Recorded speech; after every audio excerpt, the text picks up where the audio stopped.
Your money में आज हमारा फोकस है इंश्योरेंस पर और आपके सवालों के जवाब देने के लिए हमारे साथ है रूंगटा सिक्योरिटीज के CFP हर्ष रूंगटा। हर्ष, बहुत बहुत स्वागत है हमारे शो में आपका। चलिए शुरू करते हैं दर्शकों के सवाल जवाब का सिलसिला। नोएडा से हर्ष हमारे साथ है। हर्ष, पूछिए, क्या जानना चाहते हैं आप? हाय हर्ष। हाय हर्ष, एक्चुअली 2 अक्टूबर 2009 को बिजनौर सिटी के पास मेरी गाड़ी कुछ क्रिमिनल्स ने गन पॉइंट पर मुझसे छीन ली और उसके बाद मैंने पुलिस में उसी दिन इन्फॉर्म कर दिया। लेकिन क्योंकि मेरी 3 अक्टूबर 2009 को मैरिज थी और उसमें इन्वॉल्व होने की वजह से और क्योंकि इंश्योरेंस के पेपर्स भी नहीं थे मेरे पास, मैं इंश्योरेंस कंपनी को तुरंत इन्फॉर्म नहीं कर पाया। वापस मैं नोएडा में रहता हूँ। वापस नोएडा आने के बाद जब मैंने इंश्योरेंस कंपनी को इन्फॉर्म किया ऑन 22 अक्टूबर, तो मैंने क्लेम रजिस्टर कराया और अब नॉन ट्रेसेबल रिपोर्ट सबमिट करने के बाद जब इंश्योरेंस कंपनी से मैं बात करता हूँ तो वो ये बोलते हैं कि आपने हमें क्लेम 20 डेज लेट इंटीमेट किया है, इसलिए हम आपकी IDV का 25% डिडक्ट करेंगे। तो सर, मेरा क्वेश्चन आपसे ये है, क्या इंश्योरेंस कंपनी ये जो कर रही है मेरे साथ, क्या वो वैलिड है और इसके रिगार्डिंग IRDA के क्या गाइडलाइंस हैं और मेरे पास क्या ऑप्शंस अवेलेबल हैं? मेरा इंश्योरेंस रिलायंस जनरल इंश्योरेंस से था। चलिए हर्ष के सवाल का जवाब दीजिए कि इस तरह के इंसिडेंट होने के बाद जो कंपनी ने एक्शन लिया, स्टेप लिया है, क्या वो वैलिड है? वेल हर्ष, पहली बात कि आप एक क्लेम प्रोसीजर को समझ लीजिए, फिर आप शायद डिसाइड कर पाएं या आपको पता चल जाए कि आपके साथ जो हुआ वो ठीक है कि नहीं है। As per standard claim procedure, ये मैं थियोरेटिकली बात कर रहा हूँ, प्रैक्टिकली जो आपके साथ हुआ है, जो आप 20 दिन बाद किए, वो शायद हर इंसान के साथ यही होगा। अब थियोरेटिकली पॉलिसी के अनुसार आपको जब ऐसा कोई इंसिडेंट हो जहां टोटल लॉस का सिचुएशन है, जहां थेफ्ट है, आपको FIR दर्ज करवानी है, जो आपने किया है। आपको इंश्योरेंस कंपनी को इंटीमेट तुरंत ही करना है, विद इन 48 to 72 आवर्स। वो आपको 2 से 3 दिन का वक्त देते हैं, जिसमें आपको इंश्योरेंस कंपनी को इंटीमेट करना जरूरी है। आपके हित में यह भी है कि आप RTO को, जो आपके रीजनल ट्रांसपोर्ट ऑफिस है, वहां पर इसका इंटीमेशन करें। आप अगर बैंक से फाइनेंस पे कार लिए हैं तो आपको बैंक को भी इन्फॉर्म तुरंत करना चाहिए। और आपके इंटरेस्ट में एक और चीज है कि आप ये NCRB, ये नेशनल क्राइम रिसर्च ब्यूरो जो दिल्ली में है, वहां भी एक रजिस्टर्ड पोस्ट लेटर भेज के उनको भी इन्फॉर्म करें इस चीज के बारे में। अब क्योंकि आपने ये क्लेम 20 दिन बाद इंश्योरेंस कंपनी को इंटीमेट किया है, कंपनी के पास हर वो एंटाइटलमेंट है कि वो आपका क्लेम कंप्लीटली रिजेक्ट कर दें। आपको ये it is quite rude and harsh, लेकिन आप ये समझिए इंश्योरेंस कंपनी की तरफ से बहुत सारे उनके पास फ्रॉडुलेंट क्लेम्स भी आते हैं, तो यही चीज को सब कर्व करने के लिए एक नियम बनाए जाते हैं। वो नियम के अनुसार आपको तुरंत इन्फॉर्म करना है।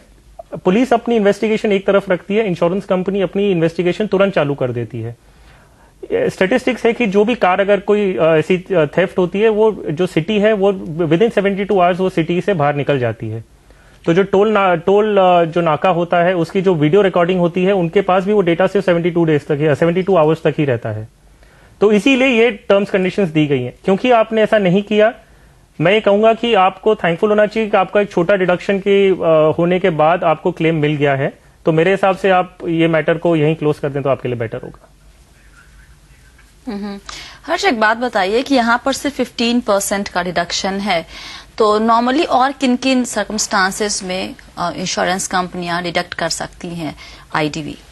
देखिए, पहली बात ये देखिए कि इंश्योरेंस कंपनी इसे कंप्लीटली रिजेक्ट कर सकती थी। ओके, वो उन्होंने नहीं किया है।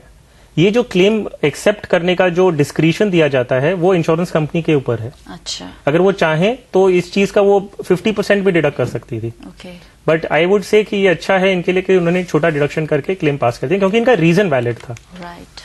चलिए, तो हर्ष, आपको जो मिला है आप उसमें खुश हो जाइए, क्योंकि आपके जो भी सर्कमस्टांसेस थे उसके ग्राउंड पर इंश्योरेंस कंपनियां शायद आपका क्लेम रिजेक्ट भी कर सकती थी, लेकिन उन्होंने फिर भी ह्यूमन ग्राउंड पर आपका सिर्फ 15% डिडक्ट करके बाकी क्लेम अमाउंट आपको दे दिया है। तो you should be thankful to insurance companies.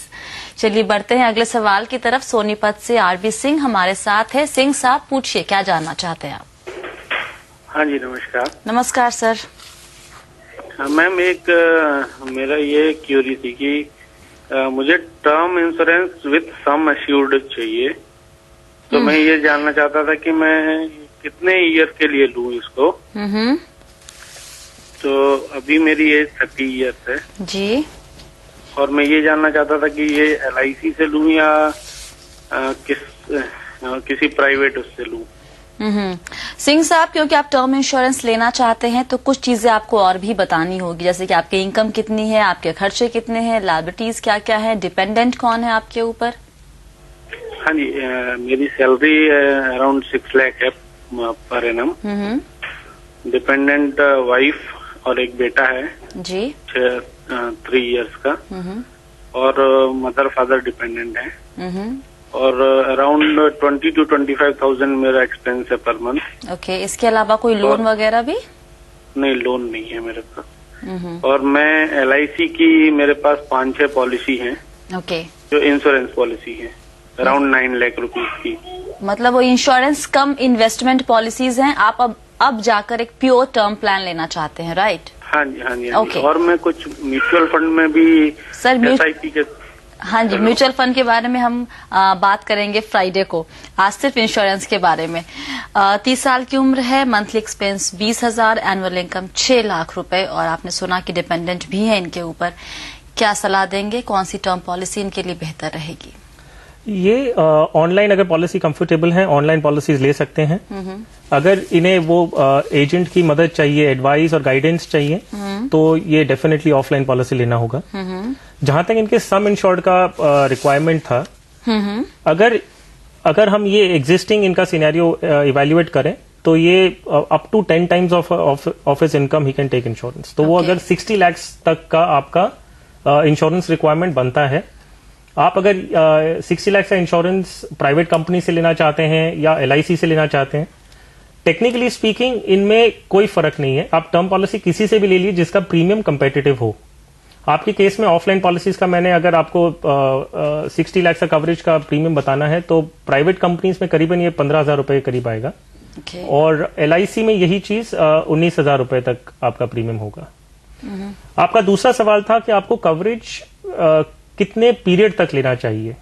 ये पीरियड डिपेंड करता है आपके प्रोडक्टिव इनकम पे। प्रोडक्टिव इनकम से मतलब है कि आप काम करते हैं और उस पे इनकम जनरेट करते हैं। पैसिव इनकम वो हुई जहां पे आपको फिक्स डिपॉजिट पे कोई इंटरेस्ट आ रहा है या रेंट आ रहा हो। तो आप नेक्स्ट 30 इयर्स तक कंफर्टेबली आप एक पॉलिसी लीजिए और इसे आप रेगुलरली इवेल्युएट करते रहिए, क्योंकि आपको शायद जैसे इनकम बढ़े, जैसे लाइबिलिटीज बढ़े, आपको इसके बढ़ाना पड़े, तो आप उसके बाद ऐड करते रहिए अपने इंश्योरेंस में। एक चीज यहाँ पर हर्ष, मान लीजिए सिंह साहब 60 लाख की पॉलिसी चाहते हैं। अगर ये तो आपने कहा थंब रूल है 10 टाइम्स आपके एनुअल इनकम का, लेकिन अगर मान लीजिए कि ये 1 करोड़ या 2 करोड़ का सम इंश्योर चाहते हैं, कवर चाहते हैं, तो क्या इंश्योरेंस कंपनीज कुछ चेक भी करेंगी, कहीं पे कुछ आके मना भी कर सकती हैं कि इतने की पॉलिसी आपको नहीं मिलेगी? जब आप इंश्योरेंस का एक एप्लीकेशन करते हैं, इसका 2 प्रोसेस होता है। पहले उसकी फाइनेंशियल अंडरराइटिंग होती है। उसमें ये देखते हैं कि कोई भी जो प्रपोजर है वो अपनी जो लाइफ स्पैन में जो इनकम है, जो हम बोलते हैं कि जो एग्जिस्टिंग इनकम का 10 टाइम्स, 15 टाइम्स या 20 टाइम्स तक वो इंश्योरेंस कवरेज टोटल देती हैं। क्योंकि अगर अंडर इंश्योरेंस एक प्रॉब्लम है तो एक ओवर इंश्योरेंस भी प्रॉब्लम है। फिर उसमें एक सोशल हैजार्ड, मॉरल हैजार्ड आ जाता है। अगर कोई इंसान की अगर जीते हुए पूरी सिचुएशन में वो अगर 10 टाइम्स इनकम है, आप अगर उन्हें 5 करोड़ का इंश्योरेंस ले लिए, तो his value dead is more than value of life. तो ये बेटर होगा कि वो नहीं जिए। तो वो सिचुएशन को अवॉइड करने के हिसाब से फाइनेंशियल अंडरराइटिंग की जाती है। चलिए, वक्त है एक छोटे से ब्रेक का।